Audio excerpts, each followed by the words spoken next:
Welcome back to our channel the galaxy of accountancy. आज की video जो हम टॉपिक करने वाले हैं वो हमारा टॉपिक है रिवैल्यूएशन अकाउंट का।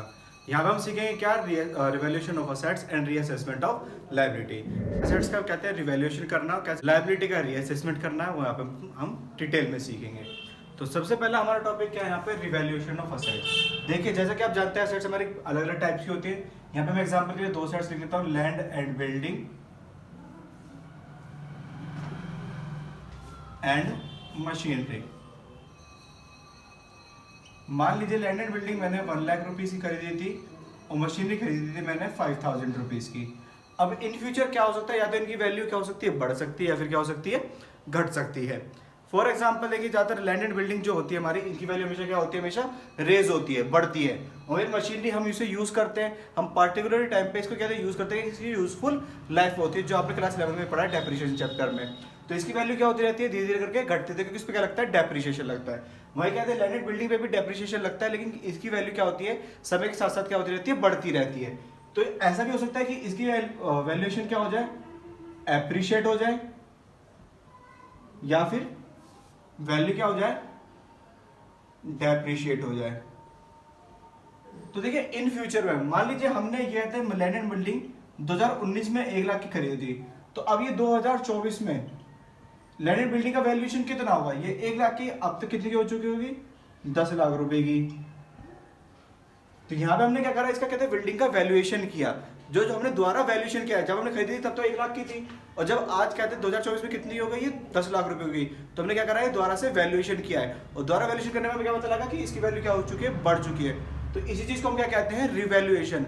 हमारे पास जो असेट्स है उनके क्या करना, वापसी वैल्यूएशन करना क्या कहलाता है, हमारा रिवैल्यूएशन कराता है। ऐसे हमने मशीनरी है, मशीनरी हमने 5000 की खरीदी थी, इन फ्यूचर यूज कर करके अब इसकी वैल्यू कितनी बची है हमारे पास, 2000 रुपीज।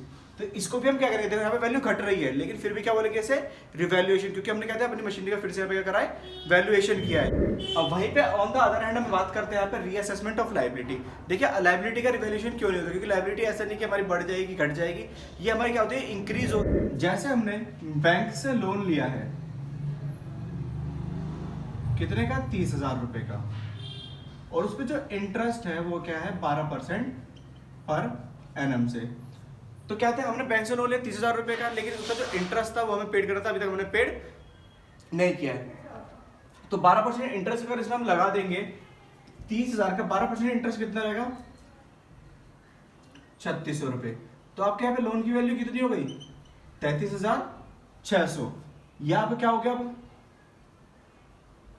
बैंक लोन का अमाउंट क्या हो गया, यहाँ पे बढ़ चुका है। वहीं पर हम दूसरा एग्जांपल और ले सकते हैं, जैसे कहते हैं हमारे कहते हैं कोई अनरिकॉर्डेड क्रेडिटर थे। इसका मतलब है हमने किसी से उधार मान लिया था, लेकिन कहते हैं उसको हम रिकॉर्ड करना भूल गए, लेकिन इन फ्यूचर वो क्रेडिटर हमारे पास आता है कि कहते हैं जी मेरे पास आपने सामान लिया था, तो आपके कहते हैं इतने पैसे बनते हैं, आपको मुझे इतने पैसे देने हैं। तो इससे भी क्या हो गया, हमारी लायबिलिटी क्या हो रही है, रेज हो रही है। हालांकि लायबिलिटी हमारे पहले से थी, लेकिन हमारी बुक में रिकॉर्ड तो नहीं थी, लेकिन कहते हैं रिकॉर्ड करने से क्या होगा, हमारी लायबिलिटी क्या होगी, यहाँ पे रेज होगी। कई बार ऐसा होता है जो क्रेडिटर होते हैं वो कहते हैं अपना पैसा क्लेम ही नहीं करते, उनको जो हमें पैसा देना होता है वो अपना पैसा क्लेम ही नहीं करते हैं। तो कहते हैं वो हमें क्या मिल जाती है, इससे हमारी लायबिलिटी क्या हो जाती है, कम हो जाती है, क्योंकि क्रेडिटर तो आ नहीं रहा, पैसा उसे देने नहीं है, तो इससे हमारी लायबिलिटी क्या हो रही है, कम हो रही है। तो इस तरह से लायबिलिटी का क्या होता है, रीअसेसमेंट होता है, लायबिलिटी बढ़ भी सकती है और लायबिलिटी घट भी सकती है। और क्या रिवैल्यूएशन में क्या होता है, रिवैल्यूएशन ऑफ असेट्स में क्या होता है, असेट्स की वैल्यू बढ़ना और घटना। अब यहाँ पे हम देखेंगे अपने कहते हैं general entry related to revaluation account. तो यहाँ पे देखिए रिवैल्यूएशन अकाउंट से रिलेटेड हमारा एक ही अकाउंट बनता है, कौन सा, रिवैल्यूएशन अकाउंट। उसके पहले जनरल एंट्री देख लेते हैं। यहाँ पे हमें पता है कौन कौन से केस बनने वाले हैं यहाँ पे। जैसे पहला, when value of assets is increasing, जब असेट्स की वैल्यू क्या हो रही हो, इंक्रीज हो रही हो। दूसरा case, when value of assets decreasing। Third है when unrecorded assets found, ये हमारे यहाँ पे 3 केस बनते हैं कि कहते हैं असेट्स की वैल्यू तो बढ़ेगी, असेट्स की वैल्यू तो घटेगी, या कोई हमारी अनरिकॉर्डेड असेट्स फाउंड होगी। हमें कोई जो असेट्स हमने पहले खरीदी थी हमने इसको रिकॉर्ड में नहीं लिखा था, अब उसको रिकॉर्ड कर लेंगे तो हमारी असेट्स क्या हो जाएगी, यहाँ पे बढ़ जाएगी। इसी तरह से when value of liabilities increase, जब लायबिलिटी की वैल्यू क्या हो रही हो, इंक्रीज हो रही हो, when value of liabilities decrease, जब लायबिलिटी की वैल्यू क्या आ रही हो, डिक्रीज हो रही हो। उसके बाद when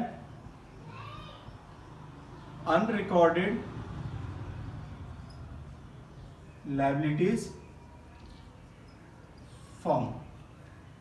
यहां पे हमारे ऐसे हर एक के 3-3 केस रहते हैं। या तो हमें कहते हैं असेट्स की वैल्यू क्या होगी, बढ़ेगी। अगर असेट्स की वैल्यू बढ़ रही है तो हमें क्या होगा, फायदा होगा। असेट्स की वैल्यू तो घटेगी, असेट्स की वैल्यू घटेगी तो हमें क्या होगा, नुकसान होगा। और कोई हमें अनरिकॉर्डेड असेट्स मिलेगी तो इसमें भी क्या होगा, हमारा फायदा होगा। लायबिलिटी की वैल्यू इंक्रीज होगी तो हमारे लिए क्या है, घाटे की बात है, क्योंकि हमारे ऊपर कर्जा बढ़ रहा है। वहीं पे अगर लायबिलिटी की वैल्यू घटेगी तो हमें क्या हो रहा है, हमारे कर्जा यहाँ पे क्या हो रहा है, घट रहा है, तो हमारे लिए क्या है, फायदे की बात है। और व्हेन अनरिकॉर्डेड लायबिलिटी फाउंड, जब लायबिलिटी हमें मिलेगी कहीं से, हमें कहते हैं कोई अनरिकॉर्डेड लायबिलिटी फाउंड हो रही है कि हमें किसको भी पे कर रहे हैं, तो इससे भी क्या हो रहा है, हमारा कर्जा बढ़ रहा है। और कर्जा बढ़ना हमारे लिए क्या है, नुकसान की बात है। हमें सबसे पहले ध्यान देना है कि हम यहाँ पे सारी एंट्री किससे पास करेंगे, हमारे रिवैल्यूएशन अकाउंट से। और जो हमारे रिवैल्यूएशन अकाउंट होता है ये होता है हमारा नॉमिनल नेचर का।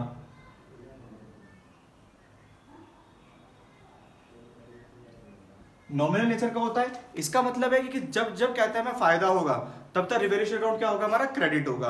और जब जब हमें घाटा होने वाला है तो रिवैल्यूएशन अकाउंट क्या होगा, हमारा डेबिट होगा। ये चीज आपको ध्यान रखनी है, फायदा है तो रिवैल्यूएशन अकाउंट क्या होगा, क्रेडिट, और घाटा है तो रिवैल्यूएशन अकाउंट क्या होगा, हमारा डेबिट, क्योंकि ये क्या हमारा नॉमिनल नेचर से रिलेटेड है। अब यहाँ पे हम देखते हैं हमारी एसेट्स की वैल्यू बढ़ रही है, एसेट्स की वैल्यू बढ़ेगी तो हमारी एंट्री क्या बनेगी, यहाँ पे assets account debit to revaluation account. देखिए यहाँ पे हमें फायदा हो रहा था तो हमारे एसेट्स की वैल्यू बढ़ी तो उसको हमने क्या कर दिया, डेबिट कर दिया, और रिवैल्यूएशन अकाउंट क्या कर दिया हमने यहाँ पे, क्रेडिट कर दिया। नरेशन सेम आपकी यही बन जाएगी, value of assets is increasing. बस क्या लिखना है आपको यहाँ पे, being value of assets increasing, कि हमारे भाई कहते हैं असेट्स की वैल्यू क्या हो रही है, यहाँ पे इंक्रीज हो रही है।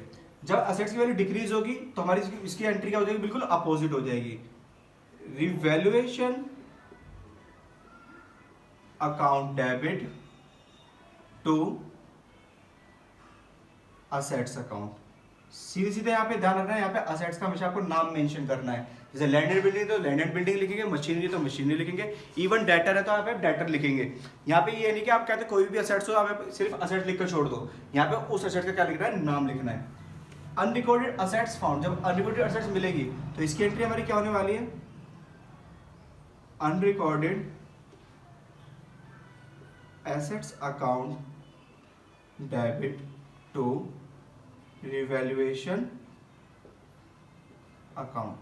इसका मतलब जब भी हमें कहते हैं अनरिकॉर्डेड एसेट फाउंड होगी, ये हमारे लिए फायदे की बात है, और जब भी हमें फायदा होगा तो रिवैल्यूएशन अकाउंट क्या होगा, यहाँ पे हमारा क्रेडिट होगा। इसके बाद क्या है, वैल्यू ऑफ लायबिलिटी इंक्रीज, हमारी लायबिलिटी की वैल्यू क्या हो रही है, इंक्रीज हो रही है, तो हमारे लिए क्या है, घाटे की बात है, इससे हमारा रिवैल्यूएशन अकाउंट क्या होगा, debit, revaluation account debit to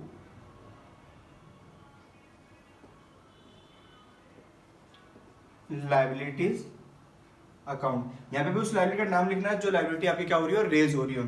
when value of liability decrease, जब कहते हैं लायबिलिटी की वैल्यू क्या हो रही है, डिक्रीज हो रही हो, तो यहाँ पे हमारी एंट्री क्या रहने वाली है, liabilities account debit to revaluation account, क्योंकि लायबिलिटी की वैल्यू डिक्रीज होने से हमें क्या होगा, फायदा होगा, और फायदा होगा तो हमारा रिवैल्यूएशन अकाउंट क्या होगा, यहाँ पे क्रेडिट होगा।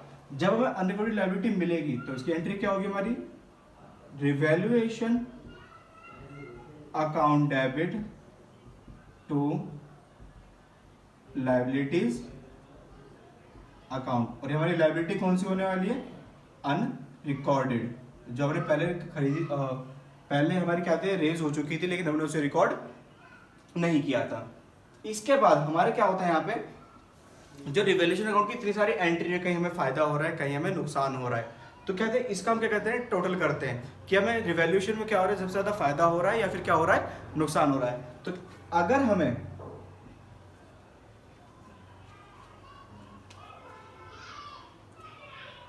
गेन ऑन रिवैल्यूएशन पता लगता है, इसका मतलब है कि रिवैल्यूएशन का जो क्रेडिट बैलेंस है वो क्या हो, ज्यादा हो किससे, डेबिट बैलेंस से, तो हमें क्या होगा यहाँ पे, गेन होगा। तो इस गेन की एंट्री हमारी कैसे होगी, जो रिवैल्यूएशन का गेन हुआ है, रिवैल्यूएशन अकाउंट डेबिट, उसको हम बांट देंगे किसमें, all partners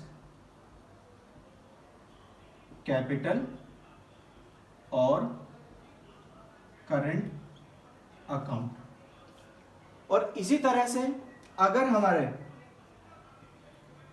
loss on revaluation हुआ है, और लॉस ऑन रिवैल्यूएशन कैसे होगा, जब डेबिट बैलेंस क्या होगा, ज्यादा होगा किससे, हमारे रिवैल्यूएशन के क्रेडिट बैलेंस से, तो उस टाइम हमारी एंट्री क्या रहने वाली है, एंट्री बिल्कुल अपोजिट हो जाएगी,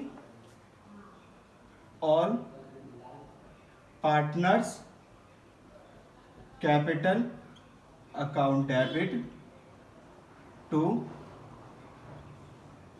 रिवैल्यूएशन अकाउंट। ये हमारी कहते हैं फर्दर जनरल एंट्री हो जाएगी रिवैल्यूएशन से रिलेटेड। यहाँ पे देखिए जो हमारी लायबिलिटी है, लायबिलिटी का क्या होता है, रीअसेसमेंट होता है, और रीअसेसमेंट के लिए हमें रीअसेसमेंट अकाउंट कोई नहीं बनाना पड़ता, सारी एंट्री हमारी किसके अंदर होती है, रिवैल्यूएशन अकाउंट में। जितनी भी कहते हैं हमारी असेट्स बढ़ेगी घटेगी, इसकी एंट्री कहाँ होने वाली है, हमारी रिवैल्यूएशन अकाउंट में, और जितनी हमारी लायबिलिटी बढ़ेगी घटेगी या फिर हमें कोई भी फाउंड होगी, उसकी भी एंट्री कहाँ होगी, हमारी रिवैल्यूएशन अकाउंट में। उसके बाद रिवैल्यूएशन का हमें प्रॉफिट हो चाहे लॉस हो, कहते हैं प्रॉफिट होगा, गेन होगा, तो हम उसको इस तरह से कहते हैं पार्टनर्स को बांट देंगे, पार्टनर्स का कैपिटल अकाउंट क्या कर देंगे, उससे क्रेडिट कर देंगे। और अगर हमें लॉस होता है तो पार्टनर्स का कैपिटल अकाउंट क्या कर देंगे, यहाँ पे हम डेबिट। अब यहाँ पे हम बनाना सकते हैं अपना रिवैल्यूएशन अकाउंट। जैसे कि रिवैल्यूएशन अकाउंट का फॉर्मेट आपको अपने डिस्प्ले में दिख रहा होगा यहाँ पे, कि हमारे यहाँ पे होते हैं, एक डेबिट एक्सपेक्ट होते हैं और क्या होती है, क्रेडिट एक्सपेक्ट होती है। और मैंने आपको बताया रिवैल्यूएशन अकाउंट का नेचर कैसा होता है, हमारा नॉमिनल, कि जब भी फायदा होगा तो कहाँ से होगा, क्रेडिट साइड से, और जब भी हमें घाटा होगा तो कहाँ से होगा, डेबिट साइड से। तो सबसे पहले हम लिखते हैं यहाँ पे बाय एसेट्स अकाउंट। सेम यहाँ पे भी हम ऐसे लिख लेते हैं, to assets account, then by liabilities account. यहाँ पे हम लिख लेंगे टू लायबिलिटीज अकाउंट। यहाँ पे हम लिखेंगे बाय अनरिकॉर्डेड एसेट्स अकाउंट। और यहाँ पे आप क्या लिखोगे, टू अनरिकॉर्डेड एसेट्स अकाउंट। तो यहाँ पे हम करने के बाद देखते हैं, मैंने दोनों जगह आपको असेट्स लिख के दिखा दिया, दोनों जगह लायबिलिटी लिख के दिखा दिया, और दोनों जगह हमने अनरिकॉर्डेड एसेट्स और लायबिलिटी लिख दी है। यहाँ पे क्या आएगा, ये अनरिकॉर्डेड लायबिलिटी होगी। इसके बाद यहाँ पे हम देखते हैं कि हमें कहते हैं फायदा असेट से कब होगा, जब हमारी असेट्स की वैल्यू क्या होगी, इंक्रीज होगी। तो जैसे हमारी असेट्स की वैल्यू इंक्रीज होगी तो उसको हमें कहाँ मेंशन करना है, हमें क्रेडिट साइड में। लेकिन जब डिक्रीज होगी तो क्या होगा, हमारा घाटा होगा, तो इसको हमें कहाँ मेंशन करना है, डेबिट साइड में।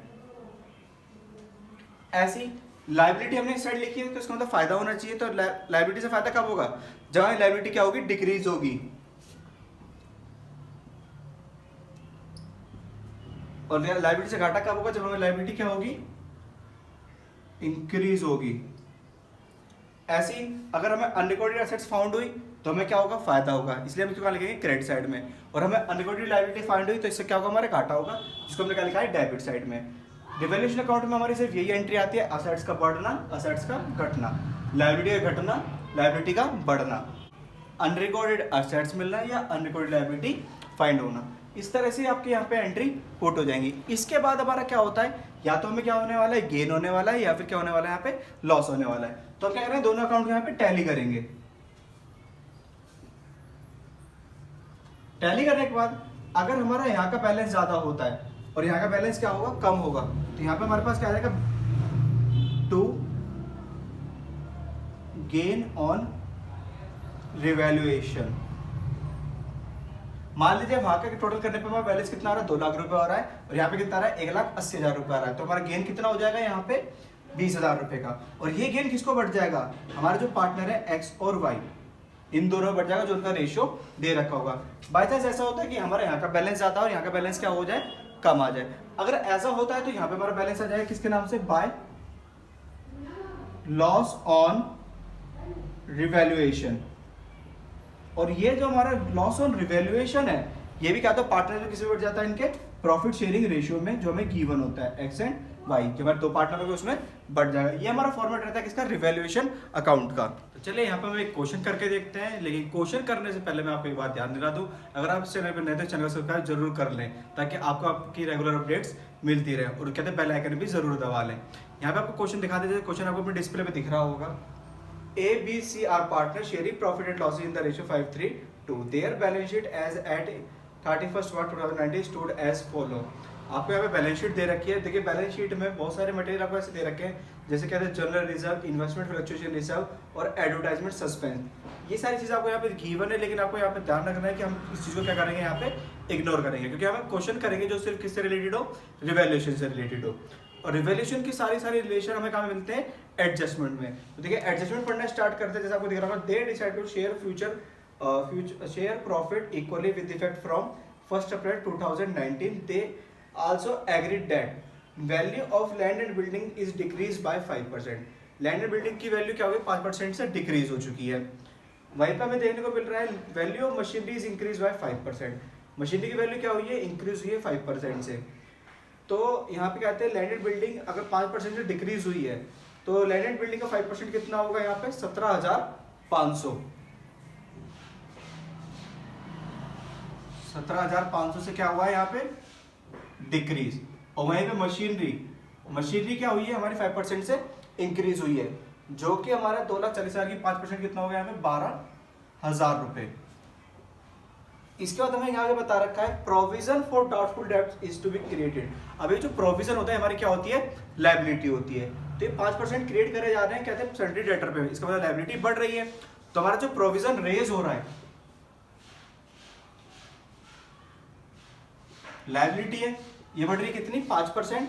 तो डेटर का 5% हमारा कितना रहने वाला है, 2,500 रुपए। ये हमारी क्या है, लायबिलिटीज है। इसके बाद हमारा क्या है यहाँ पे, एक motorcycle valued at 20,000 were unrecorded and is now to be recorded in the book. एक कहते हैं अनरिकॉर्डेड मोटरसाइकिल हमें मिली है, उसका वो रिकॉर्ड कर रहे हैं कितने की है, 20,000 रुपए की। तुम्हारा जो मोटरसाइकिल है ये हमारा क्या हो, 20,000 से रेज हो गया। इसके बाद हमें क्वेश्चन में हमें क्या दे रखा है, out of sundry credit 10,000 is not payable. हमें 10,000 को कहते हैं पैसे पे करने की जरूरत नहीं है, किसको, क्रेडिटर को। तो हमारे लिए क्या हो गया, ये फायदा हो गया, 10,000 रुपीज।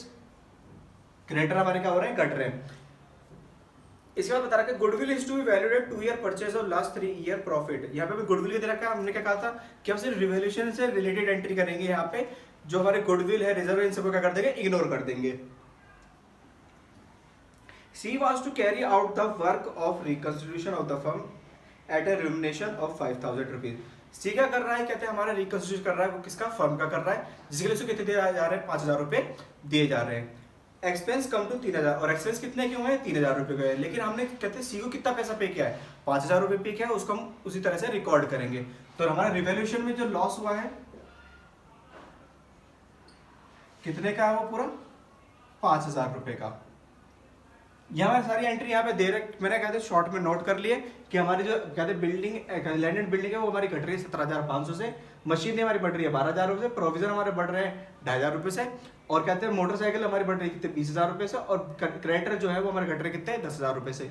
और वहीं पे रिवैल्यूएशन का हमने कहते हैं, एक कहते हैं रिम्यूनरेशन दिया है, किसको, सी को दिया है, क्योंकि वो क्या कर रहा है, रिकंस्टिट्यूट कर रहा है, किसको, फर्म को कर रहा है। तो उसको 5,000 रुपये हमने कहते हैं एज अ सैलरी गिवन करी है, या फिर सैलरी दी हो, कमीशन दिया और रिम्यूनरेशन दिया है उन्होंने। सबसे पहले यहाँ पे करेंगे हम इसका अकाउंट बनाएंगे। हमें यहाँ पे जर्नल एंट्री करने को भी बोला गया है, तो सबसे पहले हम बनाते हैं इसका अकाउंट। अकाउंट किस तरह से बनता है, जैसे कि आपको पता है, हम एक टी शेप अकाउंट बना लेंगे। टी शेप अकाउंट में यहाँ पे इसके एंट्री पोस्ट करना स्टार्ट करेंगे। सबसे पहले एंट्री, लैंड एंड बिल्डिंग हमारी क्या हो रही है, घट रही है, तो इसको लिखेंगे to land and building. Amount कितना रहने वाला है यहाँ पे 17,500। मशीनरी हमारी बढ़ रही है, मशीनरी बढ़ रही है तो हम किस साइड लिखेंगे यहाँ पे, बाय मशीनरी। कितनी, 12,000 रुपए। वहीं पे प्रोविजन बढ़ रहा है, प्रोविजन हमारी क्या होती है, लायबिलिटी होती है, और लायबिलिटी हमारी बढ़ती है किस साइड लिखते हैं हम, डेबिट साइड में। To provision for doubtful debt. Provision कितने का हमारा यहाँ पे, 2,500 रुपए का। इसके बाद हमारी मोटरसाइकिल, अनरिकॉर्डेड मोटरसाइकिल मिली हमें बाय अनरिकॉर्डेड मोटरसाइकिल। कितने की, 20,000 रुपीज की। वहीं उसके बाद हमें क्रेडिटर है, क्रेडिटर 10,000 रुपए। किसी क्रेडिटर को हमें 10,000 रुपए दे देते, लेकिन वो रेज नहीं हो रहे, अपना पैसा क्लेम नहीं कर रहे, तो हमारे लिए क्या है, ये फायदे की बात है। तो क्रेडिटर 10,000 रुपीज। रिवैल्यूएशन का एक्सपेंस पे किया है किसको, हमने सी को। सी को क्या रिम्यूनरेशन पेड किया है यहाँ पे, तो सीज कैपिटल कितना, 5,000 रुपए। इसके बाद यहाँ पे इसका हम क्या कर लेंगे, टोटल कर लेंगे। देखिए देखने में हमें क्या पता लग रहा है, कौन सी साइड का सबसे ज्यादा बैलेंस आ रहा है, हमारा क्रेडिट साइड में। 20, 12, 32, 32, 10, 42,000 रुपए। और यही 42,000 हम क्या लिख देंगे, यहाँ पे लिख देंगे। यहाँ पे इसका टोटल कितना है, 17,500, 2,500 कितना, 20,000, 20 और 5, 25,000। 42,000 से 25,000 जाएंगे, हमारा बैलेंस कितना बचेगा, 17,000 रुपए, जो हमारा क्या होगा, टू गेन ऑन रिवैल्यूएशन। और जो ये रिवैल्यूएशन गेन है किसमें बटेगा, यहाँ पे हमारे तीनों पार्टनर में। हमारे तीनों पार्टनर का नाम यहाँ पे क्या आता है, ए बी सी, और उनका रेशियो कितना, 5:3:2। A B C. 17,000 का 5/10 कौन लेगा, ए लेगा 8,500। वहीं पे बी कितना लेगा, 17,000 का 3/10, 5,100। और क्या कहते हैं, हमारा सी कितना लेगा, 17,000 का 2/10, 3,400। इस तरह से हम क्या करते हैं, रिवैल्यूएशन का जो हमारे पास गेन आया उसका डिस्ट्रीब्यूशन कर देंगे। ये हमारा कौन सा अकाउंट था, रिवैल्यूएशन अकाउंट। इसके बाद हम क्या करते हैं, इसकी जर्नल एंट्री करना स्टार्ट करते हैं। सबसे पहले जर्नल एंट्री हमारी कौन सी कटेगी, लैंड एंड बिल्डिंग। हमारी क्या होती है, डेप्रिशिएट होती, कम हो रही थी, तो इसकी पहली एंट्री क्या होगी, land and building account debit to revaluation account. Amount कितना रहेगा, 17,500। वहीं पे हमारी सेकेंड एंट्री, मशीनरी क्या हो रही, बढ़ रही थी, तो machinery account debit to revaluation account by 12,000 rupees. Third entry, provision क्या हो रहा है, हमारा रेज हो रहा है। प्रोविजन हमारी क्या होती है, लायबिलिटी होती है, तो इसकी एंट्री क्या होगी, revaluation account debit to provision for doubtful debts account. Amount कितना रहने वाला है इसका, यहाँ पे 2,500 रुपये, हम पहले कैलकुलेट कर चुके हैं। इसके बाद हमारा फोर्थ एंट्री होती है, मोटरसाइकिल हमें मिली थी 20,000 रुपए की, तो मैं unrecorded motorcycle account debit to revaluation account by 20,000 rupees.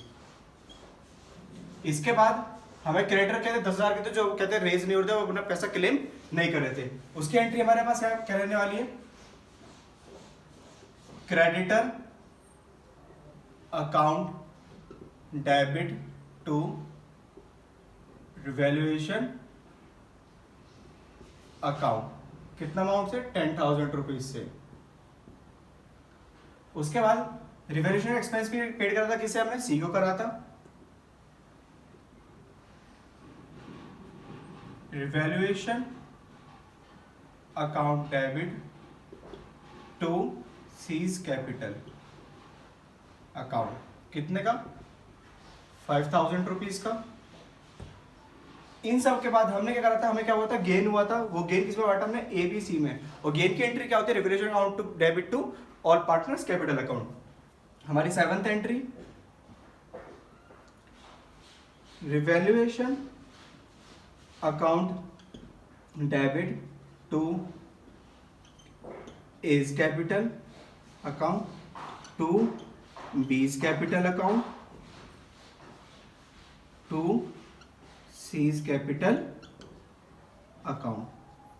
17,000 रुपए का हमारा क्या होता, प्रॉफिट होता। 8,500 ए को मिला, 5,100 रुपए बी को मिले, और सी को कितने मिले यहाँ पे हमारे 3,400 रुपए। इस तरह से हमने क्या करते हैं, यहाँ पे ये सारी जनरल एंट्री पोस्ट कर दी। नरेशन आप इसके आराम से लिख सकते हैं, जो हमारा क्वेश्चन में गिवन होता है उसी के अकॉर्डिंग हमें क्या बनानी होती है, नरेशन बनानी होती है। जैसे इसकी नरेशन हमारी क्या बनने वाली है, लैंड एंड बिल्डिंग क्या हो रही थी, बढ़ रही थी, तो being land and building value decrease. वहीं पे हमें क्या देखने को मिल रहा है, मशीनरी की वैल्यू क्या हो रही है, बढ़ रही है। Being machinery value increase. Provision बढ़ रहे थे हमारे, provision for doubtful dates, being provision for doubtful date created. हमने प्रोविजन फॉर डाउटफुल डेट्स क्या कर दिया, बना दिया। बीइंग अनरिकॉर्डेड एसेट्स फाउंड, हमें कोई अनरिकॉर्डेड एसेट्स मिल गई है। बीइंग क्रेडिटर अपना पैसा क्लेम कर रहे थे, बीइंग क्रेडिटर नॉट क्लेम। हमें कहते हैं इसको रिम्यूनरेशन पेड किया था सी को, बीइंग रिम्यूनरेशन पेड टू सी। वहीं पे हमें गेन हुआ था, गेन हमने किस बांटा, एबीसी में बांटा। Being gain on revaluation transferred to partners capital account. इस तरह से आप सारी क्या जनरल एंट्री भी कर लेगा, और इस तरह से हमारा अकाउंट में यहाँ पे प्रिपेयर हो जाएगा। दोस्तों स्टूडेंट, आपको सब कुछ समझ में आएगा। अगर आपको सब कुछ समझ में आता है, इस वीडियो को लाइक करो, अपने दोस्तों के साथ शेयर।